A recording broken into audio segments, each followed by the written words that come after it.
2022 সালে মুর্শিদাবাদের ফরাক্কা ব্লকের 5টি গ্রাম পঞ্চায়েতের প্রায় 30,000 ছাত্রছাত্রীদের জন্য স্কুল পোশাক তৈরি করে এখনো পর্যন্ত পোশাক সেলাইয়ের টাকা না পেয়ে কলকাতা মুখ্যমন্ত্রীর দ্বারস্থ হলেন মুর্শিদাবাদের ফরাক্কার এক ব্যক্তি।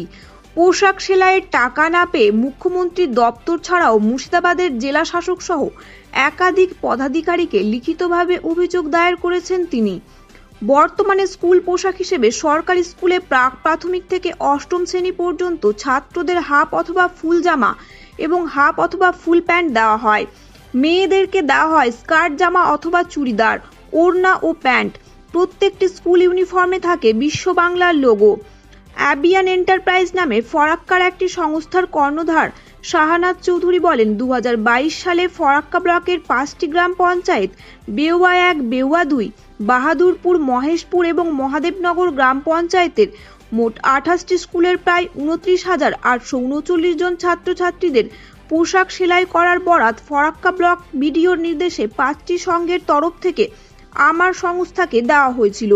স্কুল পোশাক তৈরির লিখিত অর্ডার পাওয়ার পর আমার সংস্থার 20 জন কারিগর প্রায় 6 মাস ফরাক্কা ব্লকের পথের সাথীর বাড়িতে অক্লান্ত পরিশ্রম করে সময়ের মধ্যে প্রায় 30,000 পোশাক তৈরি করে সংঘগুলোর হাতে তুলে দিয়েছিল। শাহানাজ জানান, প্রত্যেকটি পোশাক সেলাই করার জন্য সরকারের তরফ থেকে 254 টাকা করে বরাদ্দ রয়েছে। প্রায় 30,000 পোশাক সেলাই করার জন্য সরকারের কাছ থেকে আমাদের প্রাপ্য প্রায় 75,79,000 টাকা। 2022 শিক্ষাবর্ষ পার হয়ে আবার দুটো শিক্ষাবর্ষ শেষ হতে চললেও এখনো আমরা প্রায় 48 লক্ষ টাকা পাইনি।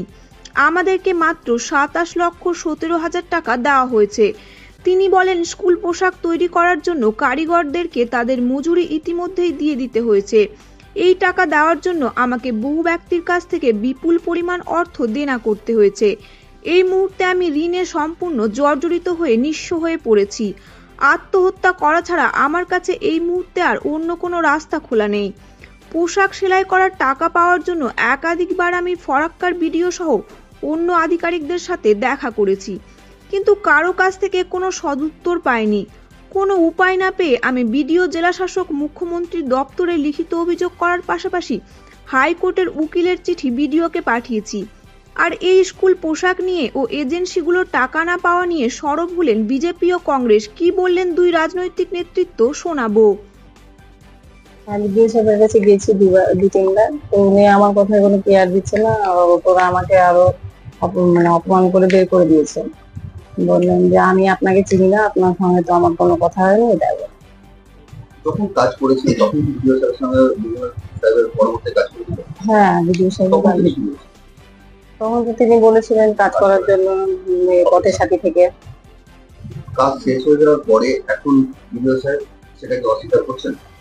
উনি বলছেন যে মহাসংঘের সঙ্গে আপনারা কথা বলেন, আমি জানি না এসব বিষয় নিয়ে। কার দ্বারস্থ হয়েছেন বিডিও সাহেব? DM, SDO. শেষ পর্যন্ত কোনো সুরাহা না হয়ে কি কোর্টের দ্বারস্থ? হ্যাঁ। শাহানাজ চৌধুরী। 2022 সালে ফারাক্কা ব্লক অফিস থেকে আমাদের রাজ্যব্যাপী যে স্কুল ইউনিফর্মের কাজের শুরু করা হয়েছিল, সেইবার প্রথম ছিল স্কুল ইউনিফর্ম সেলাই করার কাজ।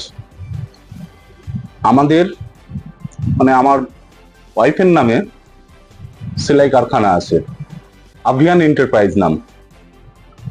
আমাদের যখন সেলাই কারখানা থাকে, আমাদের বিডিও অফিস থেকে ও মহাসংঘ থেকে ডাকা হয় এবং আমাদেরকে কাজ দেওয়া হয়।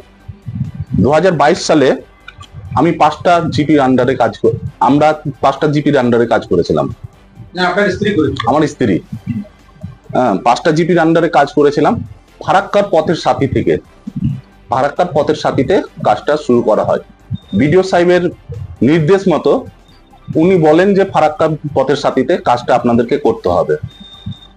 আমাদের পুরো সেট আপটা আমরা ফারাক্কার পথের সাথীতে বসাই।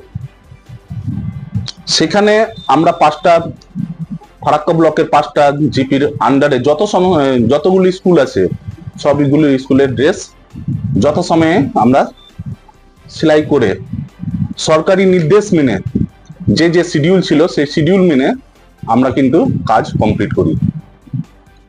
কাজ কমপ্লিট করার পর বিডিও অফিসে যখন টাকা আসে, বিডিও অফিস থেকে টাকা কিন্তু আমাদেরকে সম্পূর্ণ দেওয়া হয় না।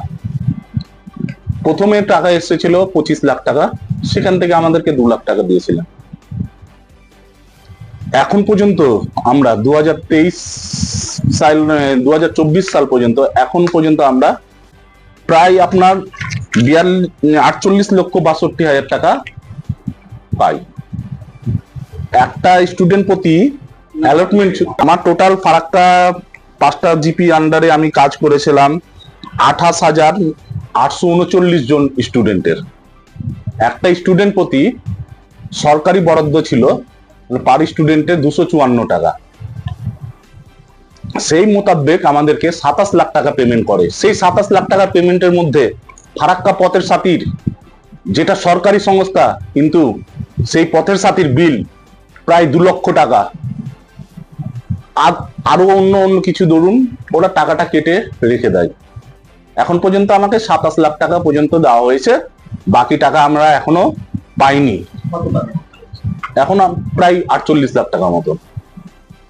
আমরা এই টাকা যে পাওয়ার ইস্যুর জন্য আমার মিসেস বারবার গিয়েছে বিডিওর কাছে, কিন্তু বিডিও উনাকে হেনস্থা করে বের করে দিয়েছেন।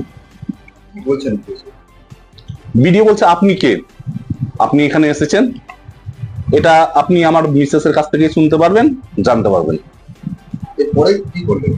এরপরে আমরা বারবার জানিয়েছি, আমরা চিঠি করেছি সিএমও নবান্নতে, ডিএম মুর্শিদাবাদকে।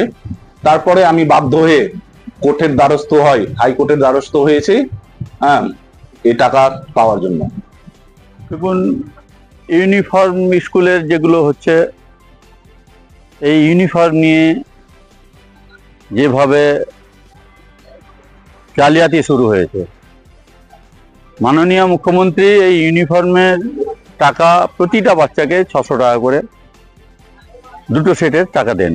গভর্নমেন্ট 600 টাকা করে দেয়। এখানে দেখা যাচ্ছে যে প্রথমে স্কুলের প্রধান শিক্ষকদেরকে দিয়ে এই ইউনিফর্ম তৈরি করা হতো, এবং স্কুলে যে প্রধান শিক্ষকরা ইউনিফর্ম তৈরি করতেন, ভালো কোয়ালিটির ভালো মানের ইউনিফর্ম হতো, বাচ্চারা ভালোভাবে পড়তে পারতো, কারণ ওরা ভালো মানে সাইজটা দেখে প্রতিটা 1 থেকে শুরু করে, ছোট 1 থেকে শুরু করে ক্লাস 4 পর্যন্ত 5 পর্যন্ত বাচ্চাদের একটা মাপ নিয়ে ইউনিফর্ম কেনা হতো। পরবর্তীতে দেখা গেল সেই ইউনিফর্মকে নিয়ে যেভাবে জালিয়াতি শুরু হলো, শিক্ষকদের কাছ থেকে, প্রতিটা স্কুলের প্রধানের শিক্ষকদের কাছ থেকে সেই ইউনিফর্মের অধিকারটা কেড়ে নিল, দেওয়া হলো মহাসংঘকে। মহাসংঘ করলো। এবার মহাসংঘ যে করলো, যতক্ষণ মহাসংঘ কিছু করেছিল সেই পর্যন্ত ঠিক ছিল, একটু কোয়ালিটি খারাপ হতে গেলেও তবুও মোটামুটি ছিল। পরবর্তীতে দেখা গেল সেই মহাসংঘের সঙ্গে আরো বিভিন্ন আমলারা জড়িয়ে গেল। 600 টাকার জায়গায় 2টো সেট বাচ্চাদের স্কুলের ছাত্রছাত্রীদের ইউনিফর্ম, জামা প্যান্ট, স্কার্ট মেয়েদের প্যান্ট আর ছেলেদের হচ্ছে জামা প্যান্ট, 2টো সেট থেকে 600 টাকা মাননীয় মুখ্যমন্ত্রী দেন। সরকারের দিক থেকে সব ঠিক আছে, সরকার ভালো পলিসি, ভালো উদ্যোগ নিয়ে এটা করেছেন, কিন্তু তার সাথে সাথে এই সরকারেরই লোকেরা, সরকারেরই নেতারা এটাকে এমনভাবে এমন পর্যায়ে নিয়ে গেলেন যে সেই ইউনিফর্মগুলো বাচ্চাদের পড়ার তো মানে থাকে না, মানে পড়তেই পারবে না আর কি, পড়ার উপযুক্ত থাকে না।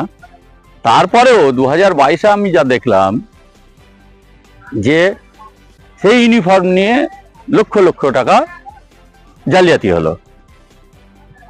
শতরূপা বলে যে এজেন্সি, আর একটা ওর সঙ্গে আর একটা এজেন্সি ছিল, অগ্রগামী নাকি যাই হোক নাম, ওরা